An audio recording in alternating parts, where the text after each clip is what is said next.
The universe's most catastrophic misunderstanding began with a typo, a discount coupon, and a species that couldn't read warning labels if their lives depended on it, which, as it turned out, they absolutely did.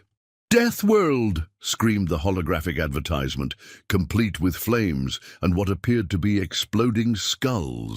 "Experience the ultimate thrill. Visit scenic Earth, where everything wants to kill you." Commander Blorg of the Thrakarian Empire squinted at the projection with all 6 of his eyes. He'd seen this kind of marketing before.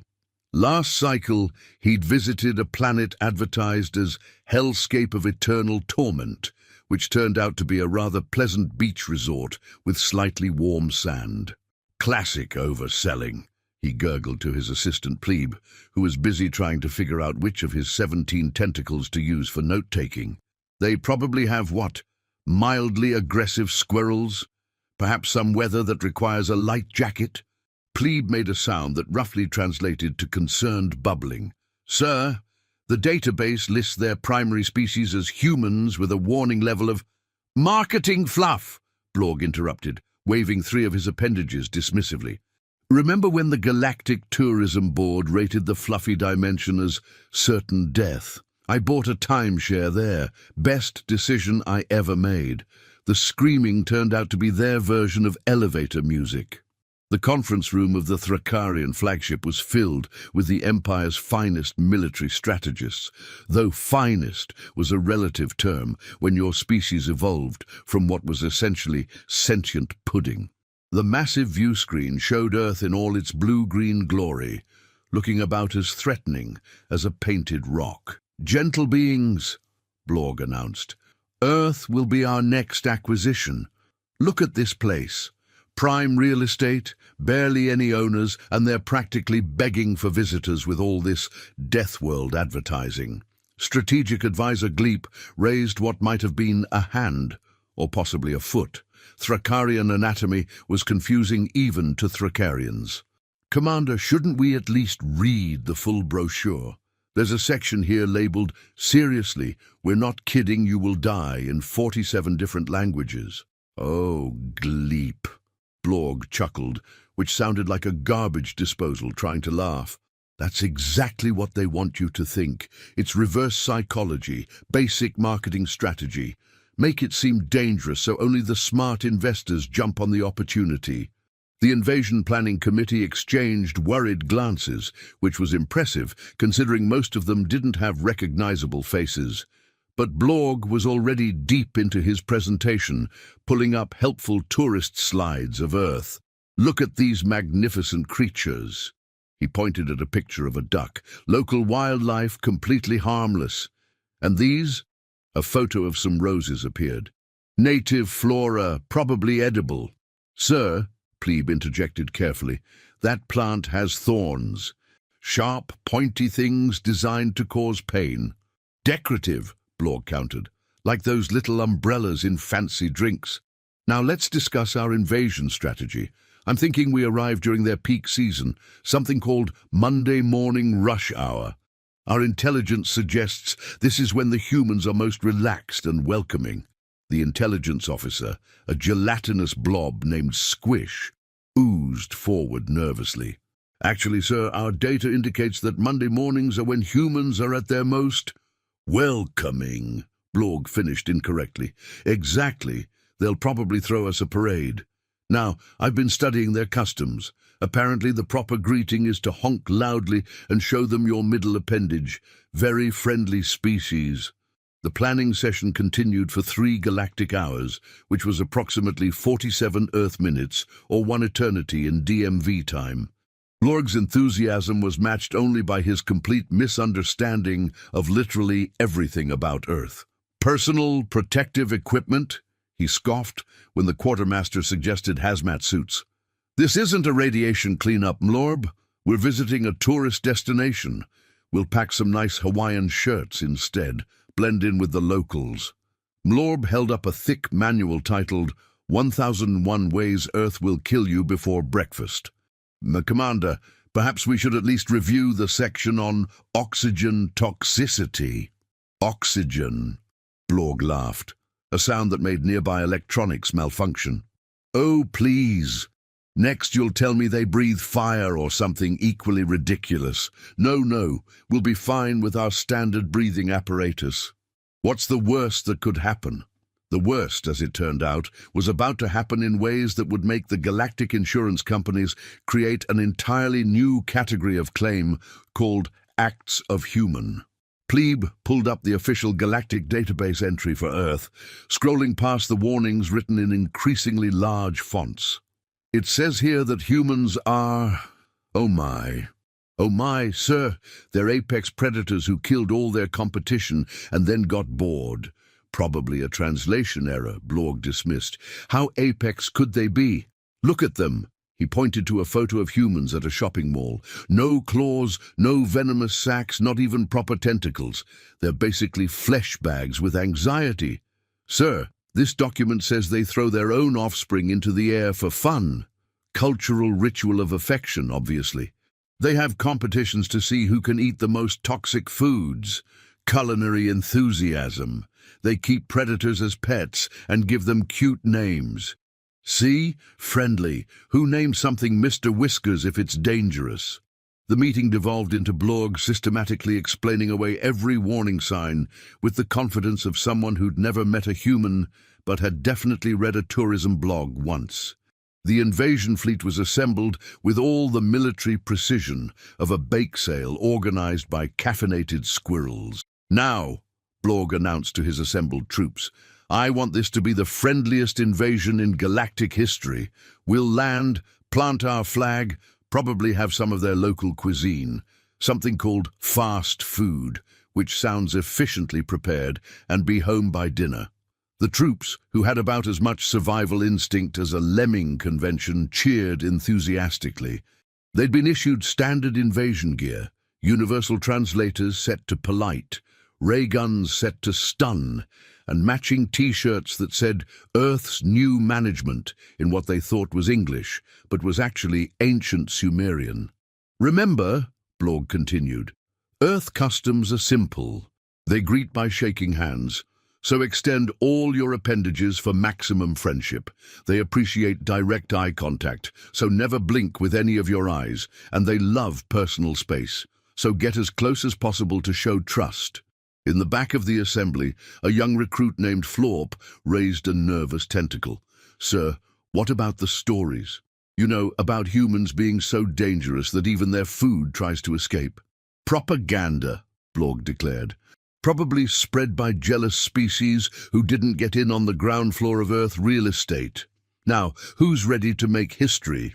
The cheer that went up could be heard 3 sectors away, which was unfortunate because it attracted the attention of the one being in the galaxy who actually had been to Earth and lived to tell about it.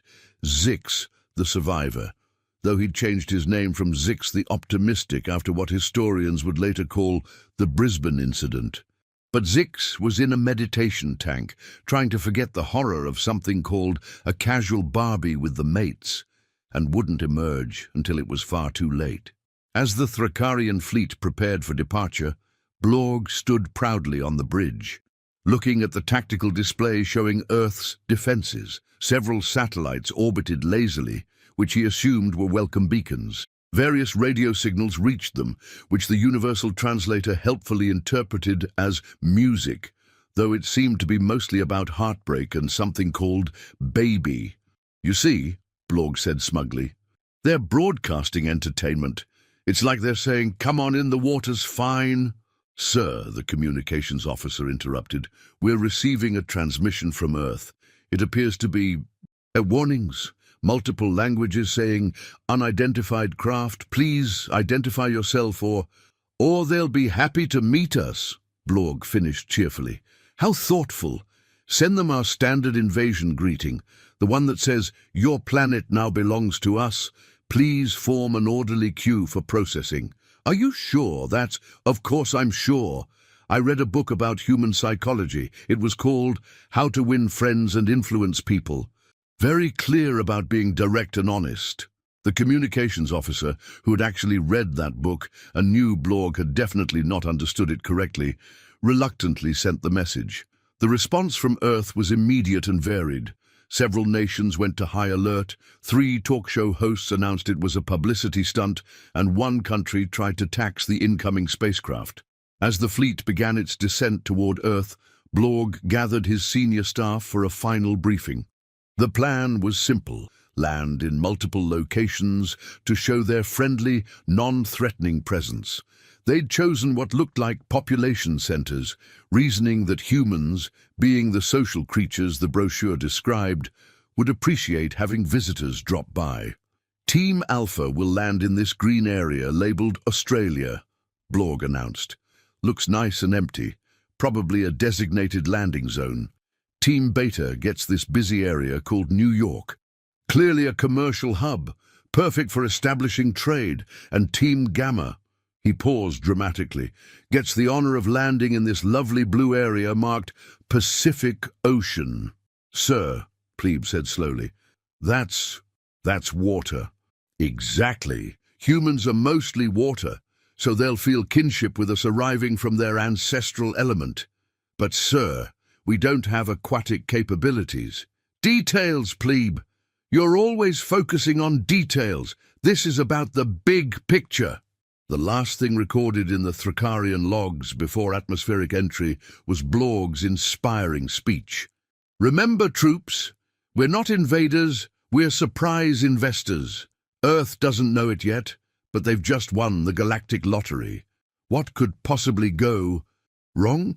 The answer to that question was about to be demonstrated in spectacular fashion across 3 continents, 7 time zones, and 1 very confused Australian wildlife preserve, where the locals were about to teach the Thrakarians why everything in Australia had evolved to kill everything else in Australia. But first, the fleet had to survive something far more dangerous than any creature Earth had to offer: Monday morning traffic. The universe had seen many forms of warfare, but nothing had quite prepared it for the unholy combination of sleep-deprived humans, coffee withdrawal, and aliens who thought turn signals were pretty light shows. The invasion of Earth was about to begin, and it would go down in history as the most spectacular misunderstanding since someone decided to call it turkey bacon. The Thrakarians thought they were in for a pleasant real estate transaction. Earth was about to show them why the Deathworld label came with a no-refund policy. Gary Hutchinson was having the kind of Monday morning that made him question every life choice that had led him to this moment.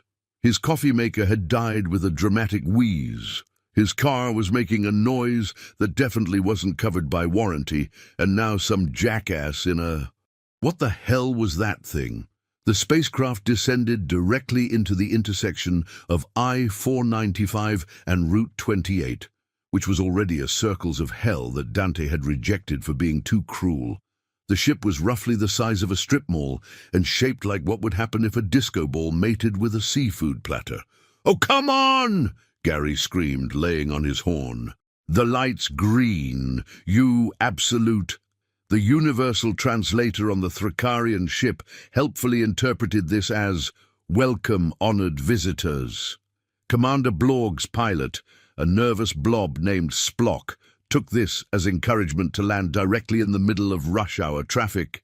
The ship touched down with all the grace of a hippo attempting ballet, crushing exactly 3 traffic cones and a road work ahead sign that hadn't been accurate for 6 years anyway.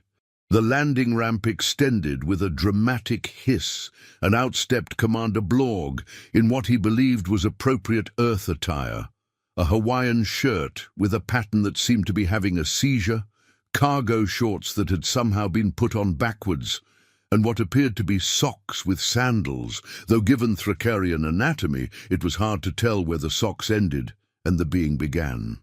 "Greetings, Earth humans!" Blorg announced through a megaphone he'd purchased from the galactic equivalent of Sky Mall. "We come in peace.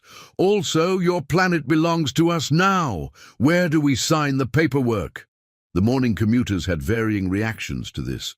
Most simply accepted it as another obstacle between them and their offices, adding alien invasion to the list of excuses for being late, somewhere between train delays and existential crisis. A few people took photos, assuming it was a marketing stunt for a new streaming series. One entrepreneurial soul was already setting up a food truck. Gary, however, had reached the special level of Monday morning rage that transcends normal human limitations. He got out of his car, coffee-deprived and running on 3 hours of sleep, and marched directly up to the alien commander. "Listen here, buddy," Gary started, pointing aggressively with his travel mug. "I don't care if you're from Space Jersey or my mother-in-law's house. You don't park in the middle of the intersection. There are rules." Blorg's universal translator processed this as a formal greeting ritual. "Ah, yes, the traditional Earth welcome. I, too, am angry about local infrastructure." He attempted to return the gesture by pointing all 6 of his appendages at once, which looked less like a greeting and more like he was trying to direct aircraft. "Are you mocking me?" Gary's eye twitched, a warning sign that his co-workers would have recognized as DEFCON 2. "I would never mock Earth's sacred parking customs," Blorg replied earnestly.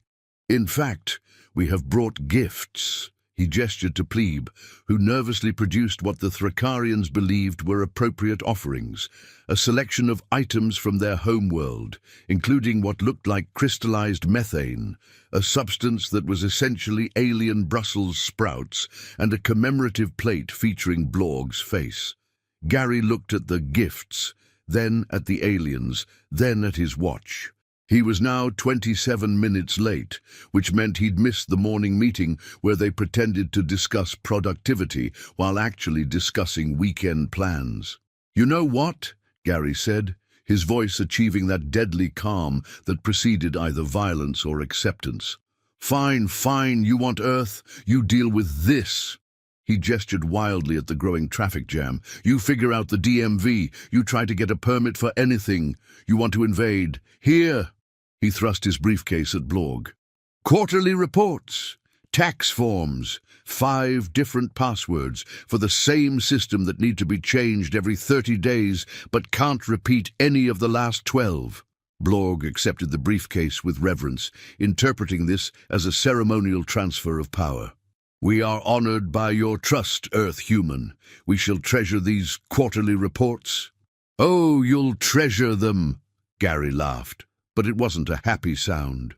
It was the laugh of someone who'd been broken by corporate bureaucracy and was delighted to share the misery. "Wait until you see the metrics. We measure everything: productivity, efficiency, how many times you use the bathroom. Everything has a spreadsheet." Meanwhile, the traffic situation was evolving in that special way that only human infrastructure could manage.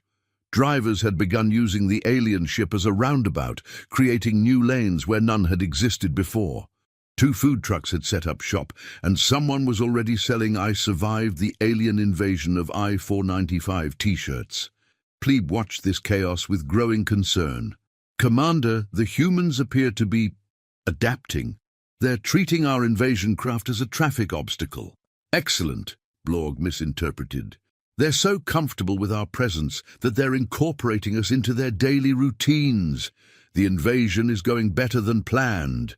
A police officer finally arrived, looking at the scene with the weary expression of someone who'd already dealt with 3 accidents, a loose llama, and a gender reveal party gone wrong that morning. Officer Martinez had seen a lot in her 15 years on the force, but aliens were new. "All right," she said, approaching with the same tone she used for drunk drivers and sovereign citizens. "I'm going to need to see license, registration, and, proof of interplanetary insurance." Blorg brightened. "Ah, the official welcome committee. I have documentation." He produced a scroll that immediately began dissolving in Earth's atmosphere. "Oh, that's not supposed to happen." "Sir, are you aware you're blocking a major intersection during rush hour?" Martinez asked, falling back on protocol, because what else was she going to do? "We're invading," Blorg announced proudly. "We've claimed this planet in the name of the Thracarian Empire." Martinez looked at the alien, then at the traffic nightmare, then at her citation book. "Okay, but you still can't park here. That's going to be $450 for obstructing traffic, $200 for no valid registration and... She squinted at the spacecraft. At least 6 equipment violations. Does this thing even have turn signals? Turn signals? Blorg asked, confused. Those pretty lights that indicate directional intent, Gary supplied helpfully, now fully committed to watching this play out. Oh, Blorg exclaimed, we thought those were for celebration. We've been flashing them randomly to spread joy. Martinez started writing. The ticket was reaching historic proportions. Meanwhile, Gary had opened his briefcase and was explaining the horror of quarterly reviews to an increasingly pale-looking plebe. So you see, Gary was saying, you have to justify every expense, but the justification costs more in man-hours than the actual expense, which you then have to justify, creating an infinite loop of bureaucracy that... Stop! Plebe cried. This is madness. No civilization could function like this. Function? Gary laughed again. Oh, we don't function. We just create the illusion of function through meetings about meetings and emails about the emails we're going to send. Blorg, meanwhile, was trying to understand the citation. But we're invading. Surely that supersedes local parking ordinances. Sir, Martinez said patiently, you can invade after you move your vehicle. There's a nice parking lot about half a mile down where you can stage your conquest. $3 an hour, $20 daily maximum. The commander turned to his crew. The humans have a designated invasion zone. How civilized. And they only charge a nominal fee. The sound of honking had reached symphony levels. Someone had started a Twitter hashtag, Alien Traffic Jam, which was trending worldwide. News helicopters circled overhead, their reports ranging from breaking aliens choose worst possible invasion point to traffic worse than usual on I-495, aliens blamed. That's when Team Beta reported in from New York. Commander! The panicked voice of Subcommander Gloop crackled through the communicator. The humans are insane. They keep trying to sell us things. One of them offered to get us a great deal on a timeshare. What's a timeshare? Is it a weapon? It's worse, Gary said solemnly. So much worse. And they keep asking if we validate parking, Gloop continued. We don't even know what that means. Also, something called a taxi just charged us $300 to go 3 blocks. Is this normal? Welcome to Earth, Gary called out cheerfully, where everything costs money and the rules are made up. Before Blorg could respond, Team Gamma checked in. Their transmission was mostly gurgling. Team Gamma, report, Blorg ordered. We're splash in the gurgle. Ocean, sir. You said more splashing. Blue meant desperate, gasping. Friendly. Can't you swim? Blorg asked. We're from a desert planet. Oh, right. Well, try to make friends with the locals. The locals are sharks. They seem horrible, screaming, decidedly unfriendly. Gary had pulled out his phone and was now live-tweeting the entire event. Alien Commander just told his drowning crew to make friends with sharks. This is better than Netflix. Alien fail. Monday mood. The situation at the intersection had evolved into something anthropologists would later call aggressive helpfulness. Humans, faced with incompetent invaders, had decided to assist out of a mixture of pity and the universal desire to move traffic along. Look, said a woman in a business suit who'd abandoned her car and was now directing alien troops. If you're going to invade, you need permits, environmental impact studies. Have you even thought about the tax implications? Tax? Blorg asked weakly. Oh, honey, she said with the predatory smile of someone who'd survived decades in corporate America. Let me introduce you to the IRS. They make invasion look like a spa day. Within an hour, the Thrakarians were completely overwhelmed. Gary had somehow become their unofficial liaison to humanity, primarily because he was the only one angry enough to be honest with them. He'd set up a folding chair next to their ship and was explaining human society with the detached amusement of someone watching a slow-motion catastrophe. See, the thing about humans, Gary explained to a traumatized plebe, is that we've turned dysfunction into an art form. We have systems to manage our systems. We have meetings about having too many meetings. We've created problems that require solutions that create more problems. It's beautiful, really. But why? Plebe asked, his tentacles trembling. Because, Gary took a sip from his empty coffee mug out of habit, we're very, very bored. Do you have any idea what happens when you take an apex predator and give it a desk job? This, he gestured at the chaos around them. This is what happens. Officer Martinez had finished writing the ticket, which was now long enough to be used as a small carpet. Sir, I'm also going to need you to appear in traffic court. Third Tuesday of next month, 8 a.m. sharp. Bring all 18 forms of ID and proof of residence. But we don't reside here yet, Blorg protested. We're still invading. Then you'll need a work visa, someone from the crowd suggested. A what now? And that's when the real horror began. Word had spread that aliens were trying to navigate human bureaucracy, and like sharks sensing blood, every government agency in a 50-mile radius had sent representatives. The DMV arrived first, because of course they did. I understand you're operating an unregistered vehicle, the DMV representative said, with the dead-eyed stare of someone who'd spent 20 years in customer service. You'll need to take a written test, a practical exam, and provide proof of insurance. The next available appointment is in, let me see, August of 2027. But that's next. The IRS was close behind. Aliens, you say? Wonderful. Let's discuss your tax liability. As non-resident aliens, oh, the irony, you'll need to file Form 1040NR. Do you have a tax ID number? No? Well, that's Form W7, but first you'll need... The explanations blurred together into a nightmare of forms, requirements, and circular dependencies. You needed A to get B, but B required C, which could only be obtained with A. Blorg's eyes had taken on the glassy sheen of someone experiencing true existential horror. This can't be real. No species could create such a system. Oh, sweetie, said Margaret from the IRS, patting what she hoped was his shoulder. This is just federal.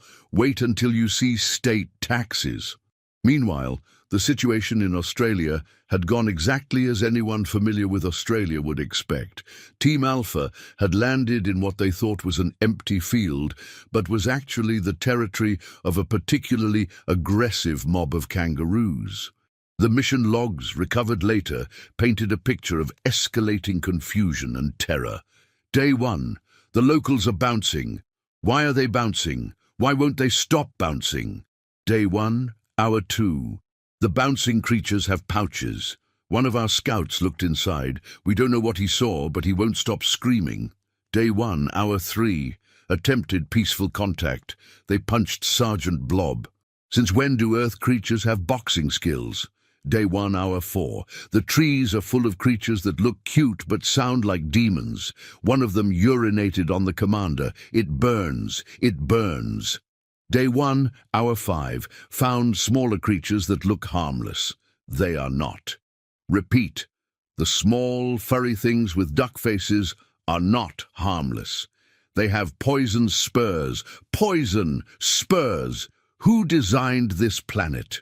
Day 1, Hour 6. Something called a cassowary has arrived. Retreat. Retreat! This is not a drill. The murder chicken is real.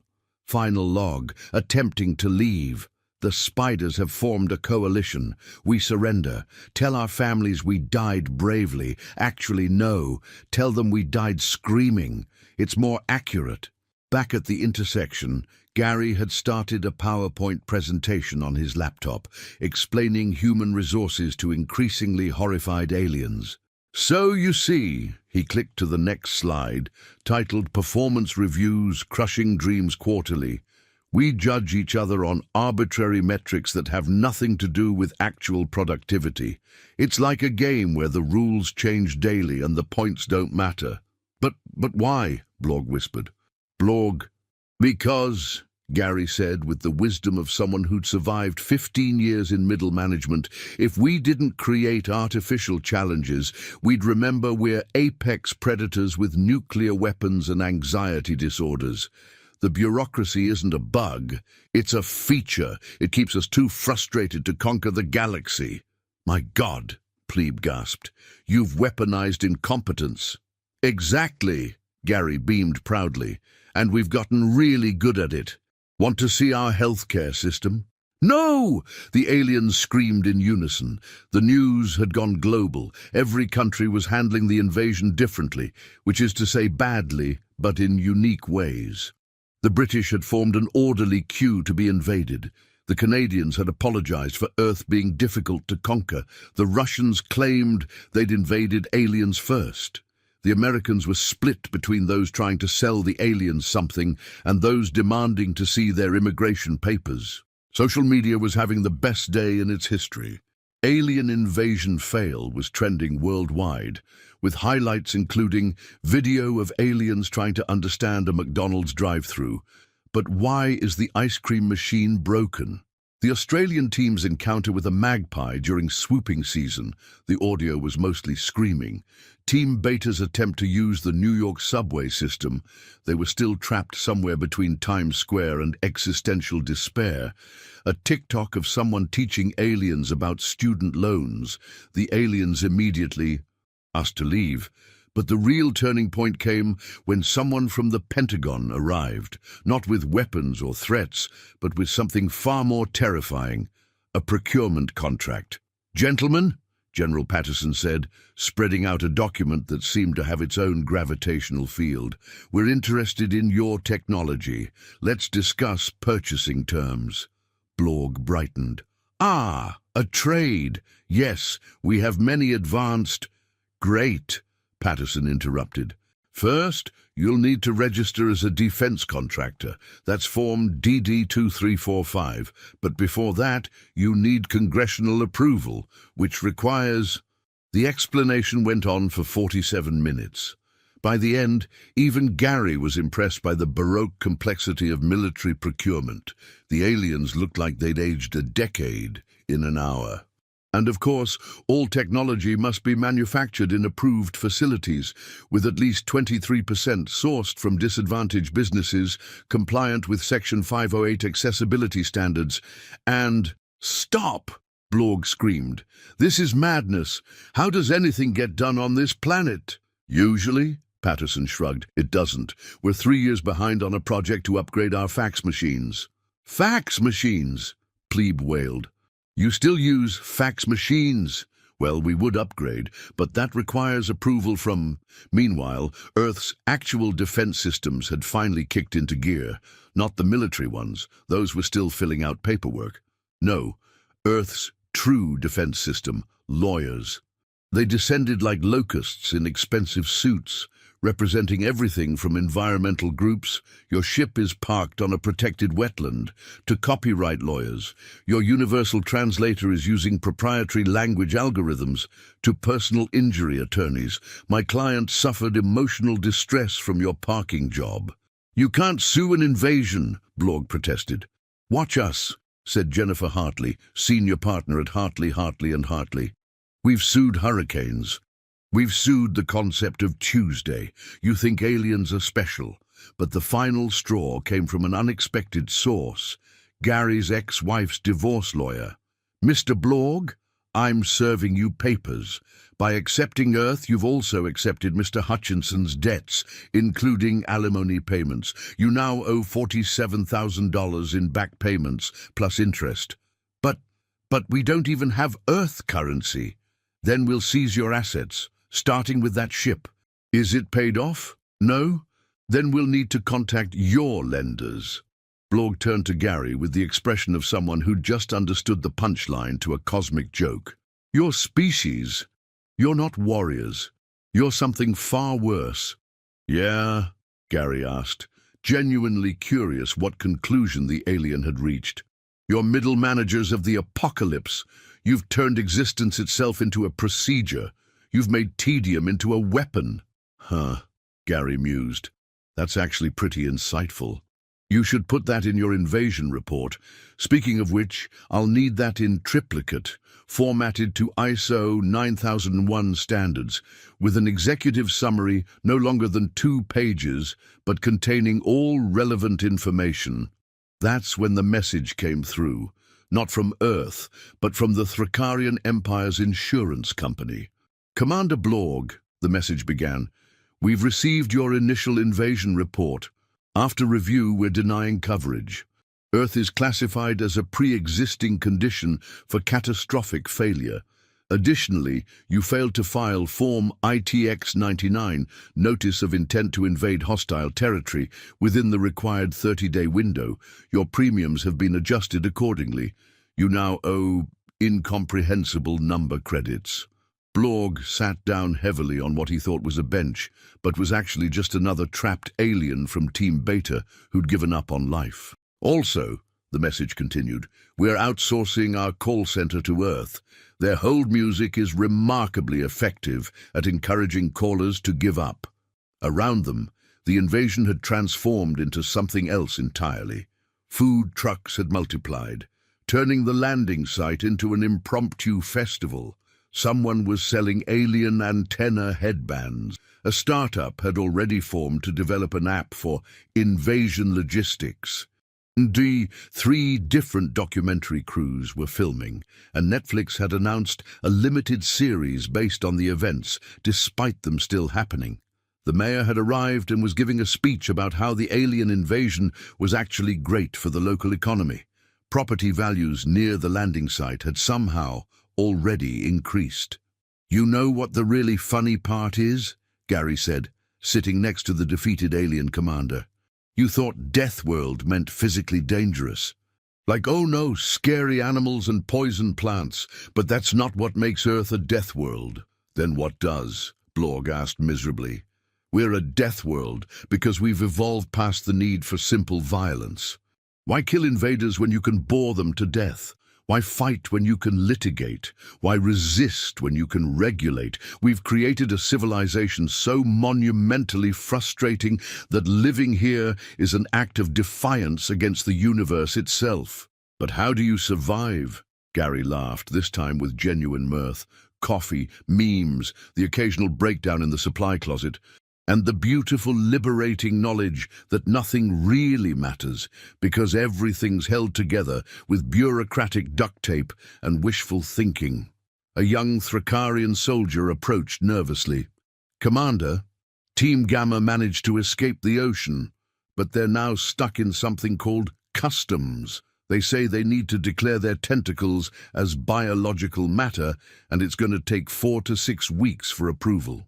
Of course it is. Blorg sighed. Also, sir, the Melbourne team says the coffee is actually quite good, but they can't leave because they don't understand the tram system, and everyone keeps telling them different things about something called Mikey. Commander, Plebe said quietly, perhaps we should retreat? Retreat? Officer Martinez looked up from writing her 5th citation. Oh no, you can't leave now. You have a court date. Failure to appear will result in a bench warrant. You'd be fugitives. Space fugitives, technically, which means, she pulled out another form, additional paperwork. The situation had reached a critical mass of absurdity. The Thrakarians were trapped not by weapons or walls, but by the invisible chains of human society, obligations, appointments, and the vague but persistent feeling that leaving would somehow make things worse. That's when the call came in from the Galactic Council. Blorg! The holographic projection of Council President Zarthon appeared, looking annoyed. What's taking so long? You've been there for 6 hours. The Vorten Empire conquered 3 systems in that time. Sir, Blorg said weakly, we've encountered complications. What kind of complications? Resistance? Military defenses? Worse. They have something called terms and conditions. Terms and what? Gary helpfully held up his phone. Nobody reads them, but legally you have to agree to them for everything. Want to use our atmosphere? That's a binding contract. Step on our soil? You've agreed to arbitration. Breathe our air. Congratulations, you've accepted cookies. Not the food kind, the data tracking kind. Zarthan's expression shifted from annoyance to horror. You mean they've weaponized fine print? Oh, it gets better. Gary was enjoying this far too much. See, by landing here, your boys technically used our airspace. That's regulated by the FAA, which means they need pilot licenses. But to get pilot licenses, they need to prove residency. But to prove residency, they need a physical address, Blorg finished miserably, which we can't have because we need permits to establish a base, which requires environmental studies, which take 3 to 5 years. Years, minimum. Unless you know someone who knows someone who dated someone in the permit office, then it's only 2 years. The council president looked like he was having a stroke, which was impressive for a species that didn't have a circulatory system. This is insane. How did humans achieve spaceflight with such bureaucracy? Oh, that's easy, Gary said. We just did it without asking permission and sorted out the paperwork later. It's called asking for forgiveness instead of permission. A very human concept. But that's illegal. Yeah, probably. But so is jaywalking, and we all do that. See, the secret to human society is that we have so many rules, it's literally impossible to follow them all, so we just kind of wing it and hope nobody notices. Meanwhile, the invasion had become Earth's most popular tourist attraction. Someone had set up bleachers. A vendor was selling "I watched Earth defeat aliens with paperwork" t-shirts. The aliens themselves had become part of the attraction, with tourists taking selfies with the increasingly depressed invaders. "Smile," a teenager said, throwing an arm around Plebe. "This is going on my Instagram. #AlienBuddy. "What's an Instagram?" Plebe asked Gary. "Oh, that's where humans post pictures of their food and pretend their lives are perfect. You probably don't want to know about social media. That's a whole other nightmare." Too late.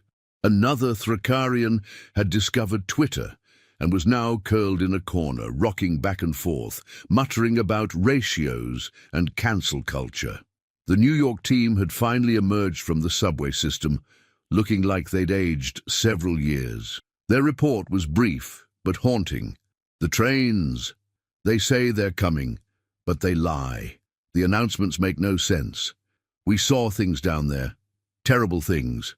A rat carrying pizza. Musicians who follow you.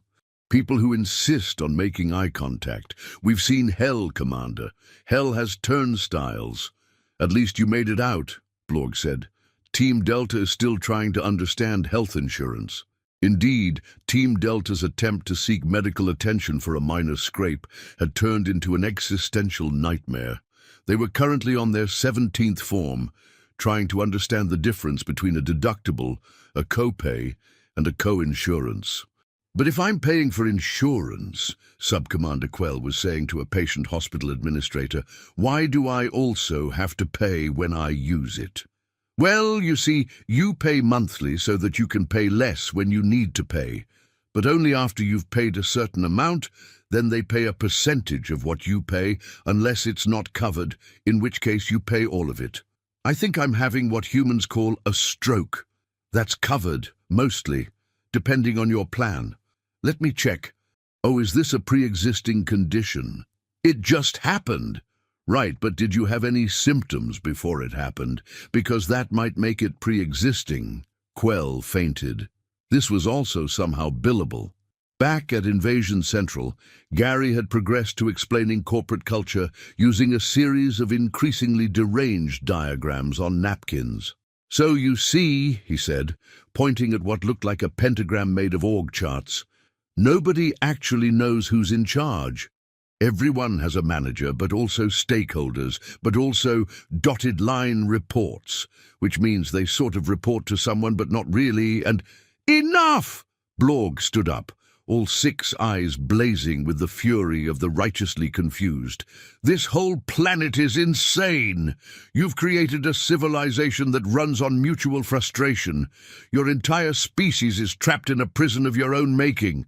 "Yeah," Gary agreed, "but it's our prison, and after a while, you kind of get used to it. Stockholm Syndrome on a planetary scale, plus we have pizza and Netflix, so it's not all bad." "But why? Why would any species do this to themselves? Gary thought about it for a moment, then shrugged. Honestly, I think we were bored. You know what happens when you give incredibly creative, slightly unstable primates too much free time? They create bureaucracy.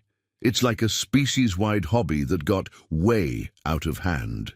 The philosophical discussion was interrupted by a new arrival, the Homeowners Association. "Excuse me," said a woman with the haircut that struck fear into the hearts of retail workers everywhere. "I'm Karen Thompson from the local HOA. That spacecraft is in violation of neighborhood aesthetic guidelines. It needs to be painted beige or removed within 72 hours. But it's an invasion craft," Blorg protested weakly. "I don't care if it's the mothership of the Space Pope. Rules are rules.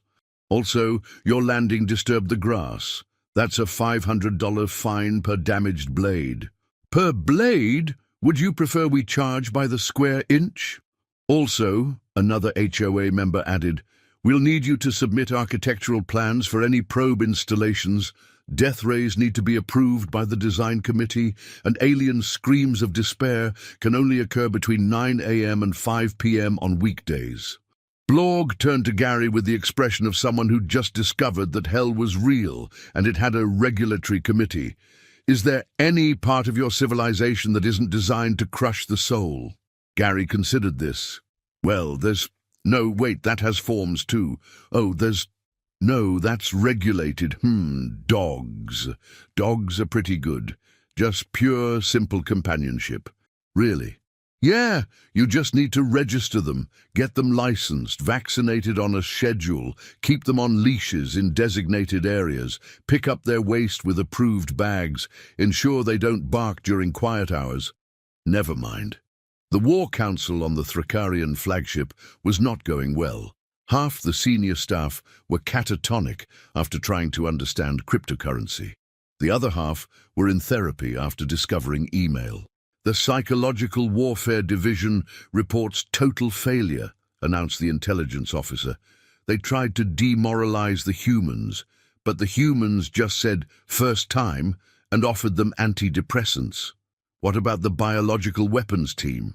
They released our most potent virus. The humans are calling it basically flu season and arguing about whether it's real while going to work anyway. Economic warfare. We tried to crash their economy. They said, 'Which part?' and then explained that it crashes regularly on its own. Apparently it's a feature, not a bug." "Dear gods," Blorg muttered. "What about cultural infiltration?" "Sir, they turned our propaganda into memes. Our attempt at psychological manipulation is now a trending TikTok dance. Someone auto-tuned our demands for surrender, and it's charting on Spotify." The final blow came from an unexpected source. Gary's mother, who had just arrived at the scene. "Gary Stephen Hutchinson," she bellowed, causing humans and aliens alike to flinch. "You skip Sunday dinner to hang out with aliens?" "Mom, I'm literally helping prevent an invasion. I don't care if you're preventing the heat death of the universe. You call when you're going to be late." She turned to Blorg, who instinctively cowered. "And you, invading Earth without a proper invitation? Were you raised in a barn, a space barn? We... Don't you mumble at me, young... Whatever you are, sit up straight, all of you, tentacles down. Now have you eaten? You look thin. Gary, go get these nice aliens some food, not McDonald's, proper food." Within minutes, she had the entire invasion force sitting in orderly rows, eating sandwiches she'd somehow produced from her purse, while she lectured them about manners, proper invasion etiquette, and why they should call their mothers more often. "The most fearsome creature on Earth," Plebe whispered to Gary. "Your maternal unit." "Tell me about it," Gary muttered. "You should see her during the holidays." As the sun set on the first day of the invasion, the Thracarians found themselves in a position no military strategist had ever contemplated. They weren't defeated, they weren't captured, they were scheduled. Blorg looked at his calendar, which was somehow already full despite him only learning what a calendar was 6 hours ago. He had a court date, 3 different government appointments, a mandatory HOA meeting, something called a team-building exercise, and his ship was scheduled for its first DMV inspection. "We can't leave," he said numbly. "We have obligations." "The most insidious trap," Gary nodded sagely. "Welcome to Earth, where the real prison is the schedule we made along the way. But we must return home. The Empire will have to wait until after your court date. And the inspection. Oh, and your jury duty summons should arrive in 3-5 business days. Jury duty? Civic responsibility. Very important. Plus, if you don't show up, they'll issue a warrant." The universal translator struggled with Blorg's next words, finally settling on, "We're not invaders anymore, are we?" "Nope," Gary confirmed. "You're something far worse. You're residents." The gathered aliens let out a collective groan that was immediately cited by the HOA as a noise violation.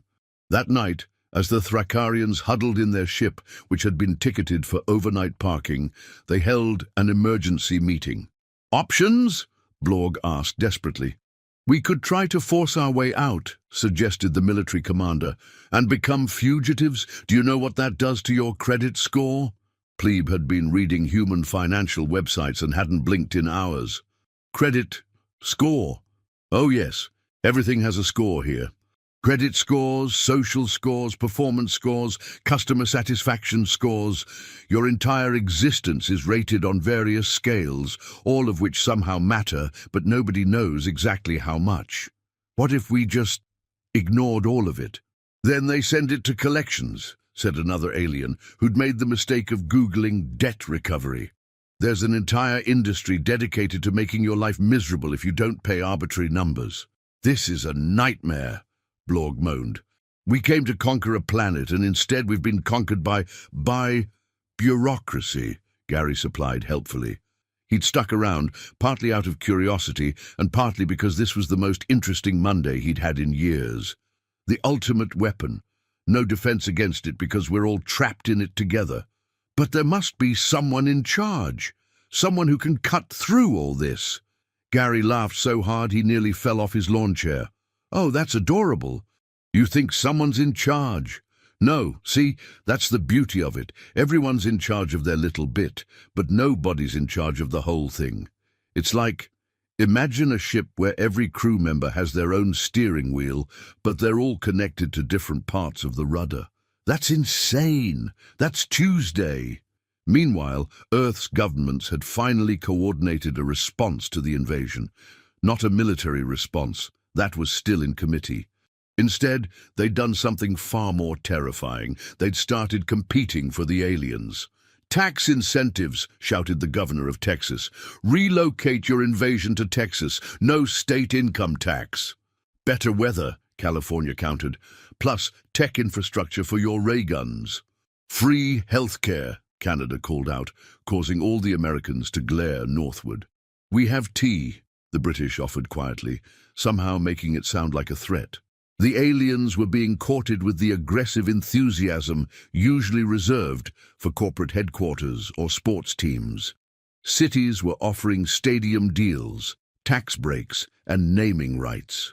"You could be the official invasion force of Cincinnati," one mayor proposed. "Think of the merchandising opportunities." "Merchandising?" Blorg asked weakly, and that's when Gary's brother Dave showed up. Where Gary was corporate burnout personified, Dave was an entrepreneur, which on Earth meant someone who turned everything into a monetization opportunity. "Alien invasion." Dave's eyes lit up. "Do you know what the licensing rights are worth? Action figures, movie deals, theme park attractions. We could make Invasion Land. Think of the merch." We didn't come here to be entertainment," Blorg protested. "Everything's entertainment now, baby." Dave was already sketching logos on his tablet. "We'll start with a reality show, keeping up with the Thrakarians, then spin off into a cooking show. Can you cook? Doesn't matter, we'll figure it out. Oh, mobile games, angry aliens is gold." "This is humiliating." "This is business. Humiliation is just another revenue stream. We'll call it Earth's funniest invasion bloopers." The Thrakarians watched in horror as their invasion was transformed into a media property before their eyes. Within hours, they had agents, managers, and a social media team. "You need to work on your brand," a publicist explained to Blog. "Invasion is so aggressive, we're repositioning you as surprise planetary consultants. I'm much friendlier. But we came to conquer the hearts and minds of consumers through strategic brand partnerships and integrated marketing campaigns." Plebe had found alcohol and was now drinking directly from a bottle of something labeled Tuesday Juice that Gary had produced from his car. "Is it always like this?" Plebe asked. "Nah," Gary said, accepting the bottle and taking a swig. "Sometimes it's worse. You should see Black Friday. We literally trample each other for discounted electronics. It's like the purge, but with coupons. Your species frightens me. Join the club. We have meetings. Well, we schedule meetings. We rarely actually meet. Mostly we just send passive-aggressive emails about scheduling the meetings." The sun was setting on day one of the invasion, and the Thrakarians had accomplished exactly nothing on their original mission, but somehow had accumulated 47 different forms to fill out, 12 court dates, 8 business proposals, 1 reality show deal, 3 sponsorship offers, 17 parking tickets, 1 very disappointed mother, Bloggs, who Gary's mum had somehow contacted, an inexplicable subscription to something called invasion insurance that nobody remembered signing up for. Commander, the ship's doctor, reported, "I'm seeing unprecedented levels of stress among the crew. Also, what's a deductible and why does our health insurance have one?" "Don't," Blog warned. "Just don't. That way lies madness." As if the situation couldn't get worse, that's when the IT department arrived. "Hi," said a cheerful woman with dead eyes and a badge reading Tech Support. "I understand you have some alien technology. We'll need to make sure it's compatible with our systems. Is it PC or Mac?" It's neither. It's Thrakarian technology based on quantum..." Sounds like you'll need drivers. Let me check if we have drivers for..." She typed for a moment. "No, nothing for quantum invasion craft. You'll need to submit a ticket. Should only take 6 to 8 weeks for level 1 support to get back to you." "Weeks?" "Unless you pay for premium support, but that's not in the budget until next fiscal year." "Have you tried turning it off and on again?" "It's a spacecraft, so that's a no. Let's start with the basics then." 3 hours later, the Thrakarian mainframe was somehow running Windows updates, and nobody was quite sure how it had happened. "It says it needs to restart to install updates," Plebe reported. "But if we restart, we lose navigation for..." "Don't touch anything!" every human in earshot shouted in unison. "Windows is updating," Gary explained solemnly. "This is sacred time. You wait, you don't question, you just wait, maybe pray a little. How long? Could be minutes, could be hours. Sometimes it gets stuck at 99% just to test your faith. This is technological torture. Welcome to the digital age, where everything is connected, nothing works properly, and you need 17 different passwords that all have different requirements." The password discussion led to another breakdown when the aliens discovered 2-factor authentication, captures asking them to identify all squares containing traffic lights. What was a traffic light to a being with different visual spectrums?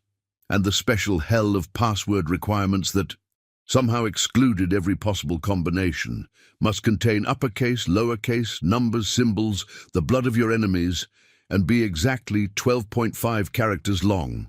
Plebe read. "How can you have half a character?" "Nobody knows," Gary admitted. "We just keep trying combinations until something works, then immediately forget it and have to reset it next time."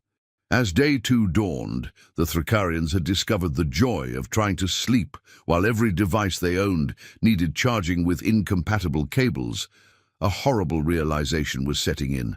They weren't invaders anymore. They weren't even tourists. They were trapped in the same existential nightmare as every human. Too many obligations, not enough time, and a vague sense that everyone else had figured out some secret they'd missed. "Commander," the navigation officer reported, "I've calculated our departure window." "Finally, when?" "Well, after the court dates, the HOA meeting, the tax filing deadline, the mandatory sensitivity training Dave scheduled us for, after someone called humans meatbags, the follow-up appointments for our insurance claims, the exit interviews Karen from HR insists on, the final inspections, returning the rental equipment." "When?" 2027, maybe 2028 if there are delays. "And 2 years?" "Earth years, so actually, carry the one, about 2.3 Thracarian years." Blorg slumped in his command chair, which had been ergonomically adjusted by someone from OSHA and was now somehow less comfortable than before. "How?" he asked the universe. "How did a species this disorganized achieve spaceflight? How did you ever leave your planet?" Gary, who had basically moved in at this point, his boss had accepted helping aliens understand Form W4 as a valid work-from-home activity, considered the question. Honestly, spite. Pure weaponized spite. Someone said we couldn't do it, so we did it anyway. Half our greatest achievements started with, "Oh yeah, watch this," and ended with either Nobel Prizes or emergency rooms. But the bureaucracy, oh, we just ignored most of it. See, that's the secret. The bureaucracy is so complex that nobody can actually enforce all of it, so we pretend to follow the rules while secretly doing whatever we want. It's like a planet-wide game of "I'm not touching you" with the laws of physics and common sense. That's chaos. No, chaos would be easier. This is organized chaos. We have systems for our nonsense, committees to plan our spontaneity, scheduled time for breaking schedule. It's chaos with paperwork. The discussion was interrupted by the arrival of the Galactic Tourism Board, the organization that had started this whole mess with their misleading advertising. "Hello!" chirped a being that looked like what would happen if a rainbow had anxiety. "We're here for the customer satisfaction survey. On a scale of 1-10, how would you rate your invasion experience?" "Negative infinity!" Blorg screamed. "Ooh, that's not on our scale." "I'll put you down as a 3. Now, would you recommend Earth to other invading species?" "Only if I hated them. So that's a maybe? Excellent. And how did you hear about our Deathworld experience package?" "You said it was just branding." "Well, yes, Deathworld is branding like fun-size candy bars or easy assembly furniture. The branding doesn't reflect the actual experience. Standard disclaimer." "What kind of sadistic—" "Oh," the tourism board representative brightened. "Speaking of which, you qualified for our frequent invader program. Your next invasion is 10% off. We're never invading again." That's what they all say, until they discover we're the only tourism board that doesn't charge convenience fees. Speaking of which, there's a small processing fee for this survey. And Dain, as the Galactic Tourism Board representative, cheerfully explained the 73 different fees, surcharges and gratuities that had been automatically added to their invasion package. "Oh, you breathe the atmosphere? That's premium air. Very expensive." Blorg experienced what humans called an epiphany. "I understand now," he said quietly. Everyone turned to look at him. "Earth isn't a death world because it will kill your body." His voice grew stronger. "It's a death world because it kills your soul, slowly, with forms and fees, and meetings about meetings, and passwords that expire every 30 days, and terms of service that change without notice, and automated phone systems that never have the option you need. And—" "You get it," Gary exclaimed, genuinely delighted. "You finally get it. Welcome to the club, buddy. Here's your complimentary existential crisis and a coupon for therapy that your insurance won't cover." "But why do you stay? Where would we go?" Gary shrugged. "Every human dream of escaping to a simpler life somewhere else, but then we'd just bring all our complications with us. We're like a virus, but instead of making you sick, we make you fill out forms. That's horrifying. That's humanity, baby. We're the scariest thing in the universe because we've weaponized inconvenience. Other species fear death. We fear paperwork. Other species have warriors. We have middle management. You came here thinking you'd conquer us with ray guns. We conquered ourselves with reply-all email chains. The crew of the Thrakarian ship had gathered around, all showing various stages of what humans called burnout. One was still trying to understand a cell phone contract. Another had discovered social media and was now curled up in a corner whimpering about the comments section. A third had attempted to cancel a gym membership and was now considering a career in philosophy to understand the nature of suffering. "Sir," Plebe said quietly, "the Empire is demanding a status report." Blorg looked at his second-in-command, with the hollow eyes of someone who'd seen the true face of madness, and it had asked him to rate his experience. "Tell them," he paused, searching for words, "tell them Earth is exactly what they said it was, a death world, just not the kind they think. Tell them the humans have created a weapon more powerful than any death ray, more insidious than any virus, more soul-crushing than any torture." "What weapon, sir?" "Modern civilization. They've turned existence itself into a bureaucratic nightmare from which there is no escape. And the worst part? They did it to themselves. On purpose. Surely that can't be. They have meetings to plan meetings, plebe. They create problems that require solutions that create more problems. They have insurance for their insurance. They pay fees to pay fees. They've created a system so complex that not even they understand it, and they're proud of it. But that's insane. That's Earth. The transmission to the Thrakarian Empire was brief but effective. Within hours, Earth had been reclassified from Deathworld physical to Deathworld existential, with a new warning label: do not attempt invasion, do not attempt contact, do not even think about it too hard. Just leave them alone. They're doing something weird over there. But the Thrakarians weren't done suffering yet. Oh no, Earth had one more surprise for them. "Mr. Blorg," a cheerful young human approached with a clipboard.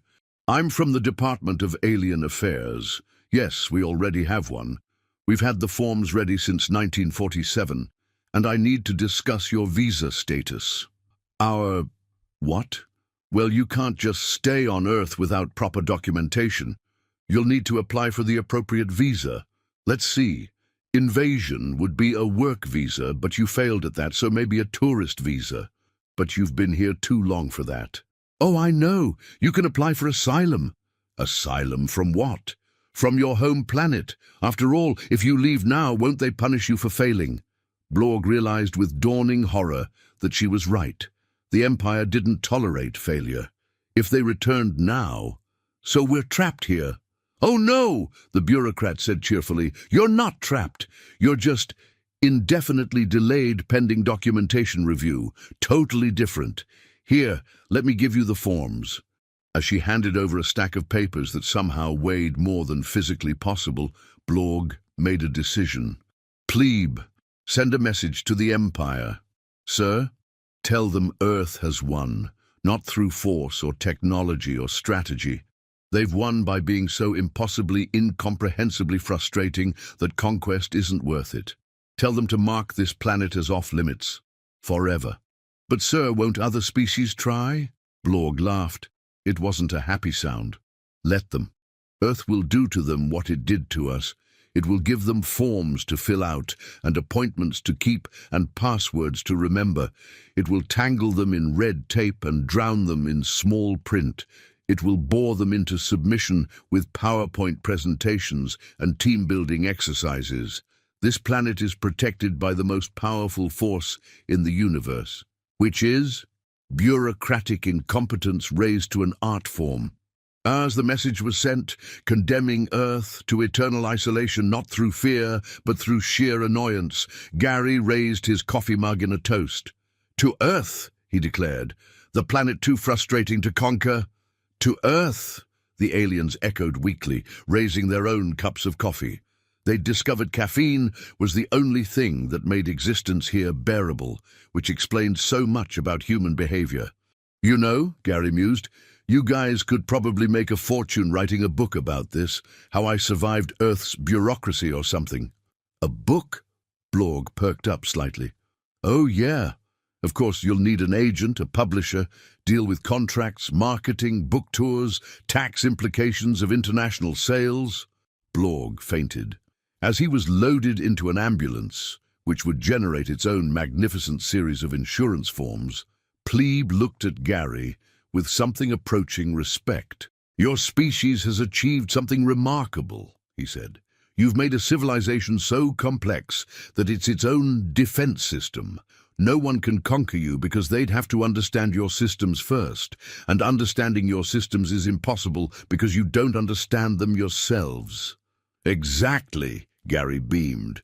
We've achieved security through obscurity, except the obscurity is made of forms, and the security is that no one wants to deal with our shit.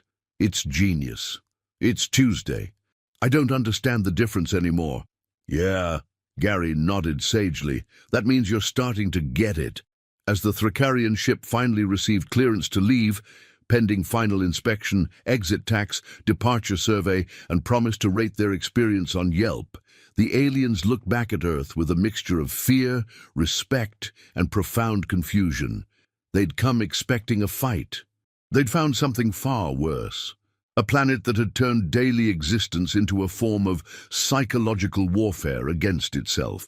A species that had looked at the simple act of being alive and asked, but what if we made this more complicated? Commander, Plebe asked as they prepared for departure, what do we tell others about Earth? Blorg was quiet for a long moment. Then, with the wisdom of someone who'd survived the DMV, understood health insurance deductibles, and successfully cancelled a gym membership, he spoke. We tell them the truth. Earth isn't a death world because it will kill you. It's a death world because it will make you fill out a form to apply for the privilege of being killed, charge you a processing fee, lose your application, make you resubmit it in triplicate, then deny it based on a technicality. And somewhere in that process, you'll realize you're not even sure why you wanted to die in the first place, because you're too busy trying to remember if you filed Form 3747B or 3747C and what the hell the difference is anyway. That's terrifying.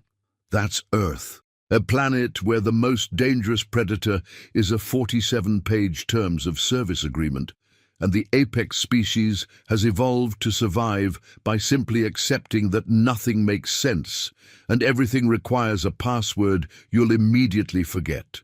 As the Thrakarian ship finally left Earth's atmosphere, after filing the appropriate flight plans, paying departure taxes, and sitting through an exit interview, the universe's assessment of humanity was forever changed. They weren't warriors. They weren't conquerors.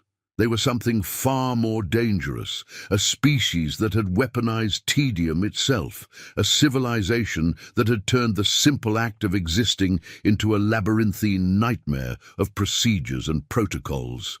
Other species might fear death. Humans had created something worse, administrative procedures.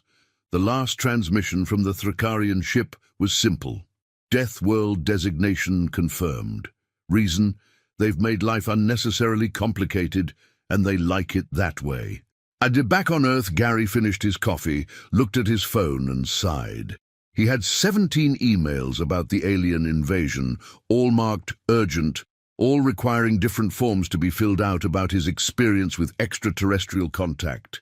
He marked them all as read without opening them and went to get another coffee. Just another Tuesday on Earth, the planet too frustrating to conquer, too complicated to understand, and too caffeinated to care. And somewhere in the galaxy, the word spread, leave Earth alone. Not because they'll kill you, but because they'll make you wish they had. The universe's most successful invasion defense wasn't shields or weapons or strategies. It was making the invaders realize that conquering Earth meant becoming responsible for Earth's bureaucracy. And nobody, absolutely nobody, wanted that job.